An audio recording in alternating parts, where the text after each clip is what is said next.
आपने पिछली क्लास में हमने मार्किंग ब्लॉक के बारे में मार्किंग टूल के बारे में पढ़ा। तो मार्किंग टूल में हमने जो जितने भी हमने मार्किंग टूल पढ़े होंगे, जैसे हमारे हो गए, स्मार्ट हो गए, बिल ब्लॉक वगैरह, वो भी हमारे मार्किंग टूल के बारे में जो हमने पढ़ा। तो आज हम पढ़ेंगे जो है सरफेस गेज के बारे में कि सरफेस गेज क्या है, सरफेस की कितने प्रकार के होते हैं, जैसे हमारे और सरफेस गेज का जो हमारे क्या क्या काम होते हैं, इनके बारे में जो हम आज पढ़ेंगे। सरफेस गेज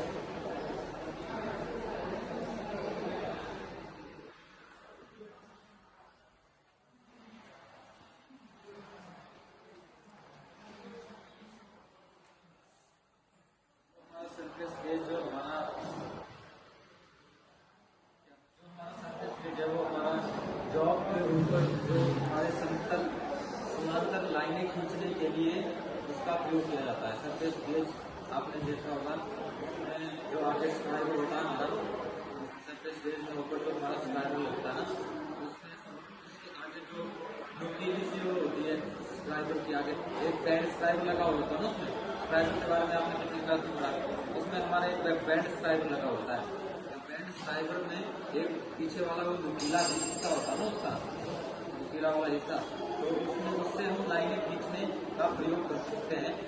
इसलिए इसमें कहा है कि मार्किंग ब्लॉक का सरफेस गेज का जो प्रयोग है मार्किंग करने के लिए, मार्किंग पुली, ये भी मार्किंग पुल में आता है, तो समांतर लाइनें खींचने के लिए इसका प्रयोग किया जाता है। तो ठीक है, तो इसमें जो हम कम से कम जो आप ले सकते हैं, इसमें गेज जो मार्किंग टूल है ना, इससे हम मार्किंग, इसमें सबसे कम जो है मार्किंग जो हम कर सकते हैं वो करते हैं हम इसमें इंच में 1/64 और mm में 0.05 mm तक इसमें हम इतनी शुद्धता से हम इसमें मार्किंग कर सकते हैं कम से कम। ठीक है, तो में हो गया, mm में हो गया। तो जो मार्किंग ब्लॉक है हमारा, मार्किंग ब्लॉक नहीं आता हमारा जो है सरफेस गेज है। तो सरफेस गेज जो है हमारे, जिसे हम सरफेस गेज भी बोलते हैं और मार्किंग ब्लॉक भी इसे हम कहते हैं।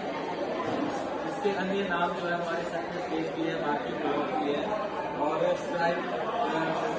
स्क्राइबिंग ब्लॉक बोलते हैं इसे। ठीक है, स्क्राइबिंग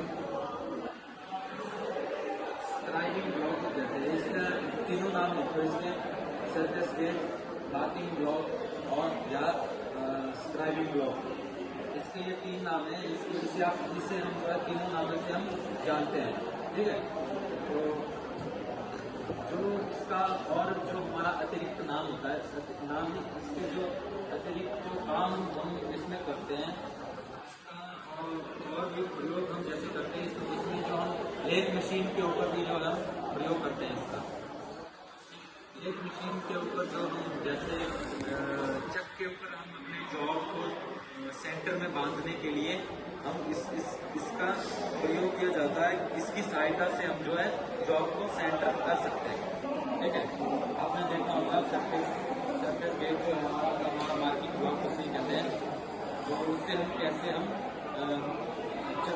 लेथ मशीन के ऊपर जो हमारे चक में जॉब लगती है उसे हम कैसे सेंटर में ले आते हैं। ठीक है, तो स्क्राइबर जो मैं जैसे मैंने बोला उसके आगे बैंड स्क्राइबर लगा होता है। बैंड स्क्राइबर में जो 90 डिग्री का एंगल होता है उसके द्वारा हम उसमें जॉब को हम सेंटर कर सकते हैं। तो मार्किंग सरफेस गेज के बारे में समझ आ गया। सरफेस गेज कितने प्रकार, क्या क्या नाम इसके ये बताया, कितनी शुद्धता से ये मार्किंग कर सकता है, ये भी पता लग गया। ये 1/2 mm में और 1/64 इंच में। 1/2 mm इसका मतलब कि ये आधा mm तक हमारा मार्किंग कर सकता है, जितनी इसकी शुद्धता है। ठीक है, जितनी हमारी स्टील टूल की शुद्धता होती है उतनी हमारी सरफेस गेज की शुद्धता होती है मार्किंग करने में। वो हमारा जो मार्किंग ब्लॉक होते हैं हमारे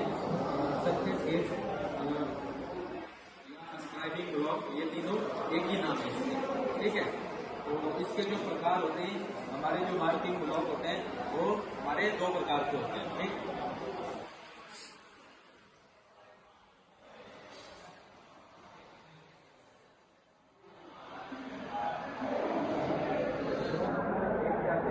वो हमारा जो हमारा सॉलिड सरफेस गेज होता है। ठीक है,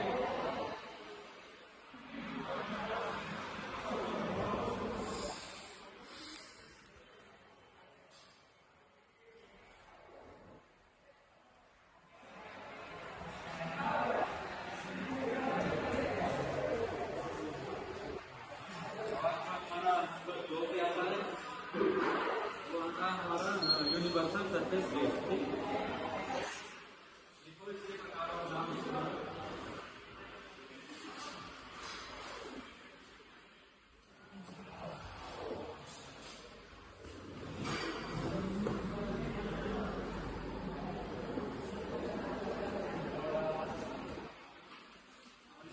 यूनिवर्सल सरफेस गेज जो हमारा ये सॉलिड सरफेस गेज होता है वो हमारा साधारण सरफेस गेज ही होता है। जैसे जिसमें चित्र से जैसे मैं समझाता हूँ आपको,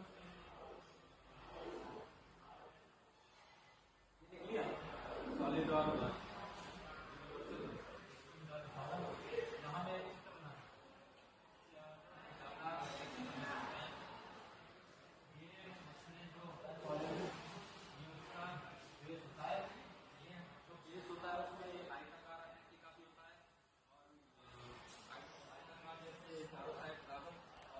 गोलाकार भी हो सकता है। ठीक है, इसमें हमारा जो यहाँ से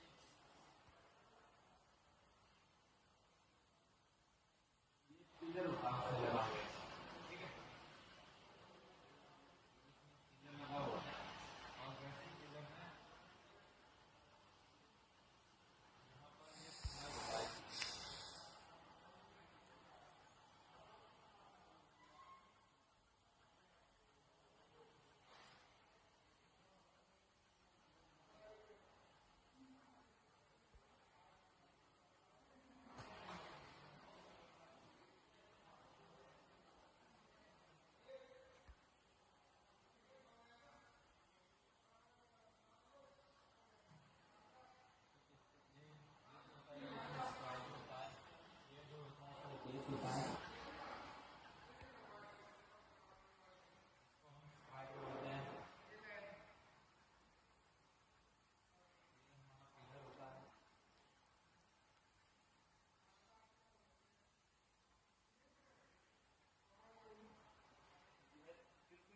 साधारण तरीके से इसमें लगा हुआ होता है। और स्वीबल पोस्ट होते हैं इसके।